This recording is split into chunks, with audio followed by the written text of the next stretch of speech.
So, ayun mga sangkay.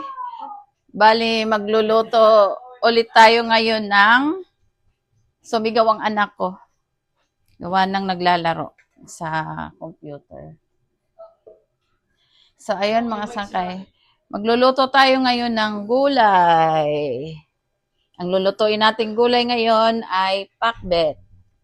So, simple lang. Magigisa lang tayo sa kawali. So, ito. Yan. Tapos buksan natin.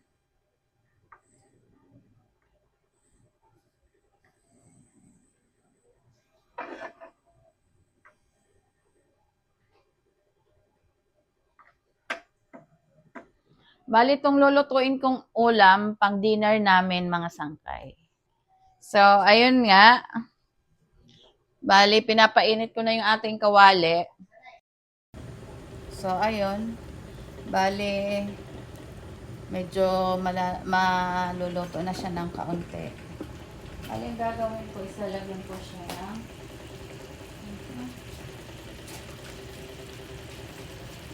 konting pampalasa.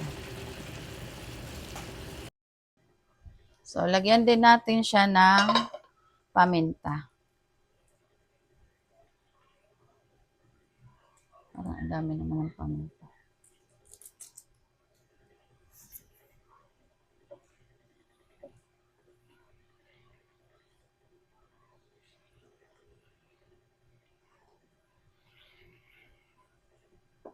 So, lalagyan ko rin siya ng konting toyo.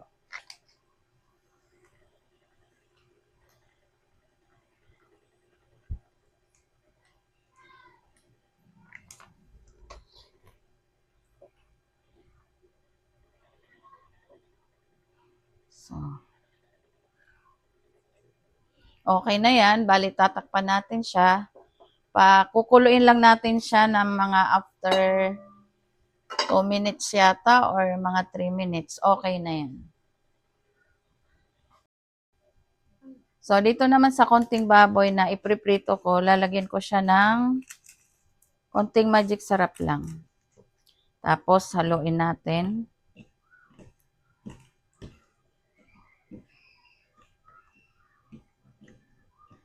Tapos, asin. Syempre. Para lagyan natin ng konting asin.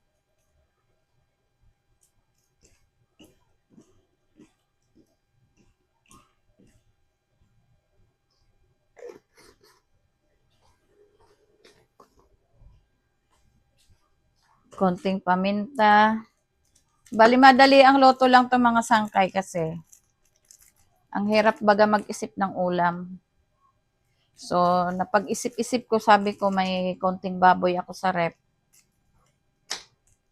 Tapos may gulay naman. So, yun ang ginawa kong ulam ngayon. Hapunan namin. Tapos, lalagyan ko siya ng harina. Iaano ko siya sa harina mga sangkay.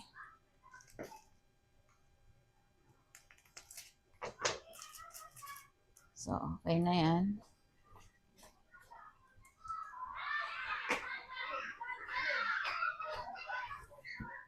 Tapos, dito sa harina,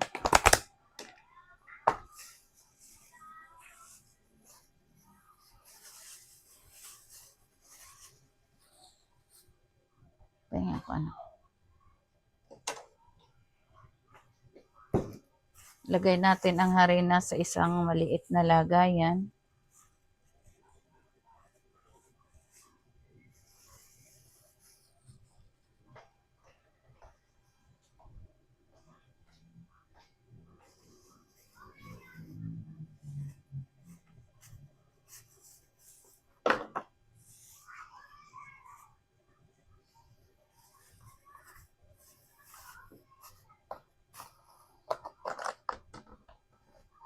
So,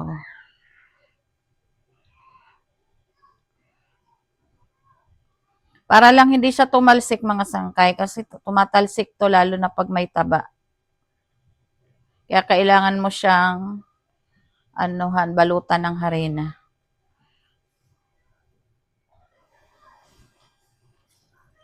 So, tingnan naman natin dito yung ating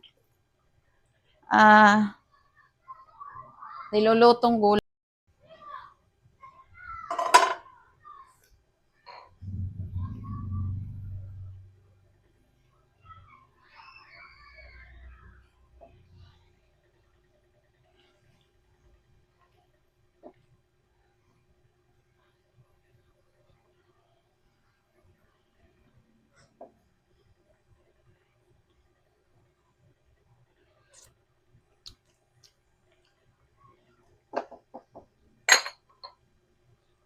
Konting medyo matigas pa yung Lagyan kong konting tubig.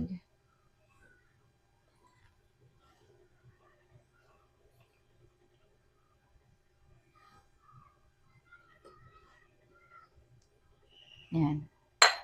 Konting kulo pa siya kasi parang matigas pa yung okra sa ating baboy.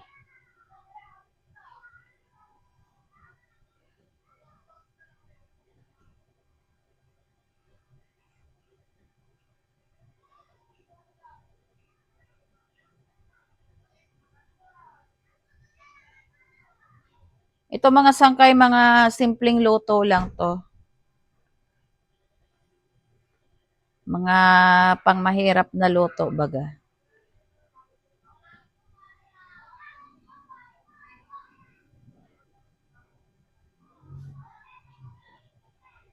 Pero masarap.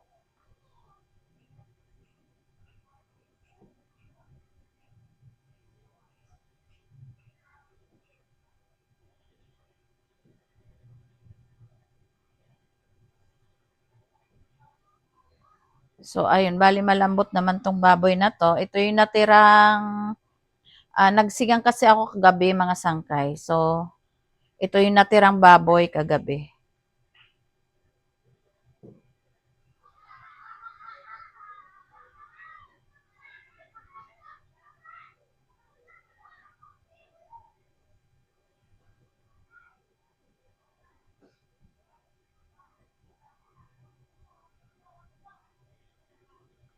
So, yun lang. Kailangan din pag ka ng ulam, kailangan madiskarte ka rin. Yung hindi ka na magagastusan ng malaki. Pero masarap naman at masustansya. So, yun. Tingnan ulit natin ang ating gulay.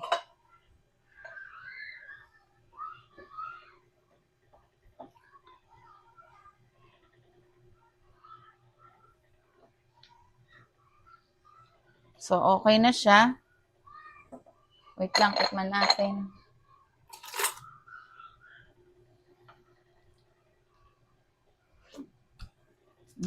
Sarap. Sarap na siya mga sangkay. So, hanguin natin.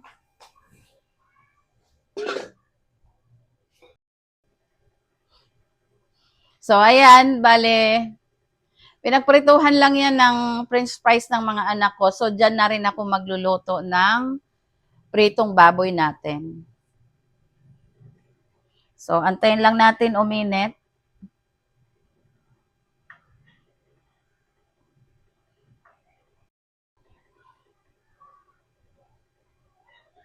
So, dagdagan natin ng mantika para medyo lumubog yung ating karne.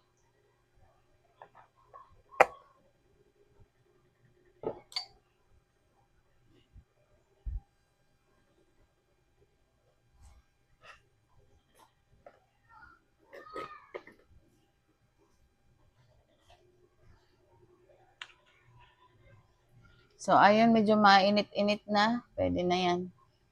Lagay na natin.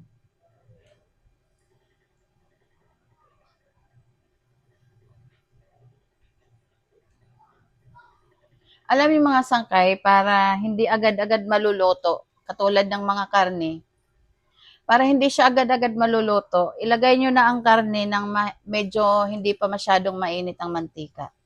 Para dahan-dahan siyang naluluto. Kasi pag masyado nang mainit ang mantika na ilalagay nyo ang baboy, ang karne, mabibigla ang pagkaluto niya. Siyempre, napakainit na ng mantika, di ba? So, hindi kagaya ng ano lang, kunting init lang ng mantika, ilalagay na natin yung karne. Dahan-dahan lang siyang maluluto. So, yun lang, sinabi ko lang.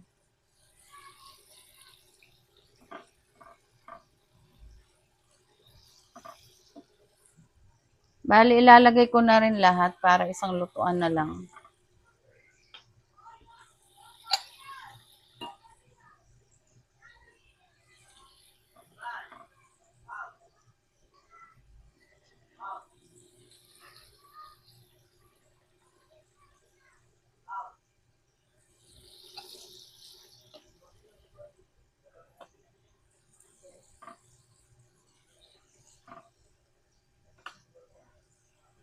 So, ayan. Antayin na lang natin yan mamaya. Para sa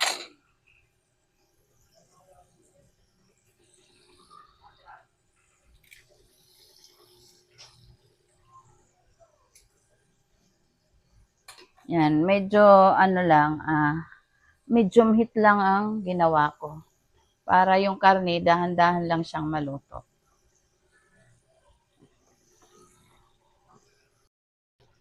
So, ayan, tingnan na natin kung ang ating prito ay okay na. Malapit na to.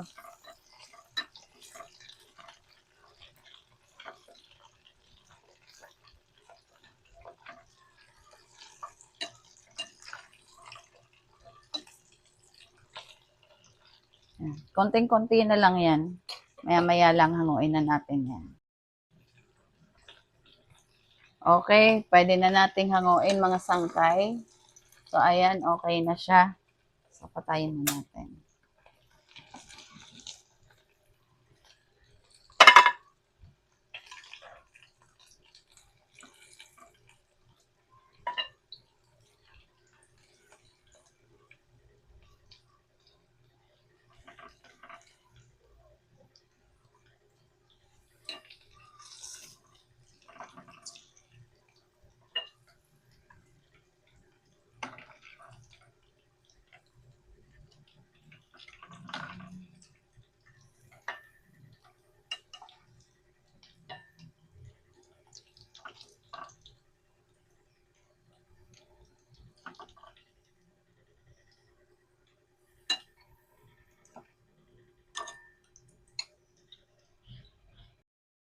So, ayun mga sangkay, naghain na ako, balik kakain na kami. So, ayan yung ating gulay, ayan yung ating pritong baboy. May sabaw dito, ng sabaw ng sinigang. So, dito magtatapos ang ating vlog mga sangkay. Sana wag niyong kalimutan mag-subscribe. Pindutin ang notification bell para updated kayo sa aking mga videos. At please mga sangkay, pwedeng paki-like na lang and share. So, yun lang mga sangkay. God bless. Bye-bye. Ingat kayo.